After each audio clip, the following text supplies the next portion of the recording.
This for the players out there, check out this dope shit, man.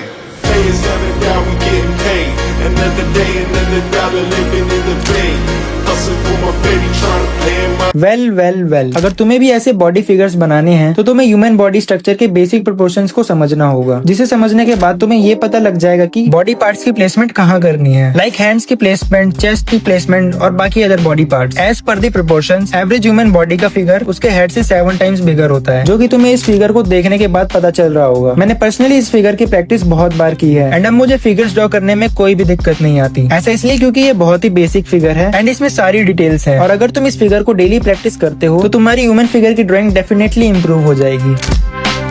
तो starting में तुम scale का use कर सकते हो एंड सबसे पहले तुम्हें एक लाइन को ड्रॉ कर लेना है और उसे 8 इक्वल पार्ट्स में डिवाइड कर लेना है। मैं सजेस्ट करूंगा कि तुम 2-2 सेंटीमीटर के डिस्टेंस पर आर्क लगाओ as per the proportions. First part में तुम्हें हेड को ड्रॉ कर लेना है। हेड ड्रॉ करने के लिए मैं ऑलरेडी एक वीडियो बना चुका हूँ, लिंक मैं डिस्क्रिप्शन में डाल दूंगा, तुम चेकआउट कर सकते हो। तो सेकंड लाइन पे तुम्हें एक लाइन को ड्रॉ कर लेना है और हेड के साइज जितना यानी 2 सेंटीमीटर के दोनों साइड में आर्क लगा देना है। और ये मैं इसलिए बना रहा हूँ क्योंकि फिगर का जो शोल्डर है वो इस लाइन से कर्व होगा। इसके बाद तुम्हें फोर्थ पार्ट वाले आर्क में कुछ ऐसे प्यूबिस वाले पार्ट को बना लेना है और उसके जस्ट ऊपर वाले पार्ट में नेवल को ड्रॉ कर लेना है। देन तुम्हें 6th वाले पोर्शन के सेंटर में एक रफ लाइन को ड्रॉ कर लेना है। सेम तुम्हें 8th वाले पोर्शन में भी कर लेना है। वेल इतना करने के बाद ये कुछ ऐसा लग रहा है एंड अब हम इसमें बॉडी पार्ट्स को ड्रॉ करेंगे। तो स्टार्टिंग में तुम्हें नेक को ड्रॉ करना है एंड सेकंड वाली लाइन तक हमें शोल्डर को कुछ ऐसे कर्व करके ड्रॉ कर लेना है। स्टार्टिंग में थोड़ा डिफिकल्ट लगेगा बट थोड़ी प्रैक्टिस के बाद ये इजीली बन जाएगा। देन सेकंड लाइन से थर्ड लाइन तक वेस्ट को ड्रॉ कर लेना है और फिर हमने जो 6th पोर्शन में एक रफ लाइन को ड्रॉ किया था वहाँ तक एक बड़ा कर्व बना के थाइस को ड्रॉ कर लेना है। उसके बाद हमने जो 8th पोर्शन में रफ लाइन को ड्रॉ किया था वहाँ तक कुछ ऐसे लाइन को ड्रॉ करके लेग को बना लेना है और उसके नीचे वाली लाइन तक फुट को बना के लेग को कंप्लीट कर लेना है। तो हमने अभी तक सेकंड लाइन से लेकर 8th लाइन तक बॉडी स्ट्रक्चर बनाया है और ये कुछ ऐसा दिख रहा है। और अब हम इसमें हैंड्स की प्लेसमेंट करेंगे, जिसके लिए तुम्हें 3rd वाले आर्क और 4th वाले आर्क पे रफ लाइन को ड्रॉ कर लेना है और शोल्डर वाली लाइन को कंटिन्यू करते हुए 3rd वाली लाइन तक एल्बो को ड्रॉ कर लेना है। उसी लाइन को कंटिन्यू करते हुए 4th लाइन तक ज्वाइन कर देना है। बाकी हैंड्स और फिंगर्स का साइज डिपेंड करता है तुम्हारे रेफरेंस पे, बट एवरेज ह्यूमन की बात करें तो वो 4th पोर्शन के हाफ पार्ट तक होता है। इसके बाद कुछ ऐसे बाइसेप्स और ट्राइसेप्स को ड्रॉ कर लेना है और यही सेम तुम्हें दूसरी साइड भी ड्रॉ कर लेना है। वेल ये तुम्हें मिनिमम 3 या 4 बार देखने के बाद समझ में आएगा। अब इतना करने के बाद सेकंड लाइन पे चेस्ट को ड्रॉ कर लेना है एज पर द प्रोपोर्शन और प्यूबिस के थोड़ा ऊपर वेस्ट को शेप दे देना है। और 6th पोर्शन में जो हमने रफ लाइन को बनाया था वहाँ पे नीज की प्लेसमेंट करनी है। वेल ये मैं एवरेज फिगर की प्लेसमेंट कर रहा हूँ, तुम इसे अपनी मर्जी से कस्टमाइज कर सकते हो एंड मैं सजेस्ट करूंगा कि तुम इसे अपनी इमेजिनेशन से कस्टमाइज करो। लाइक तुम इस पे क्लोथ्स बना सकते हो या फिर इसकी मस्कुलर बॉडी बना सकते हो और वो सब कितना अच्छा बनेगा ये डिपेंड करता है तुम्हारी प्रैक्टिस और कंसिस्टेंसी पे। सो ये था ह्यूमन बॉडी का बेसिक प्रोपोर्शन, जिसको प्रैक्टिस करके तुम कोई भी बॉडी फिगर बना सकते हो। बाकी मैं नेक्स्ट ट्यूटोरियल किसका लाऊं कमेंट में जरूर बताना।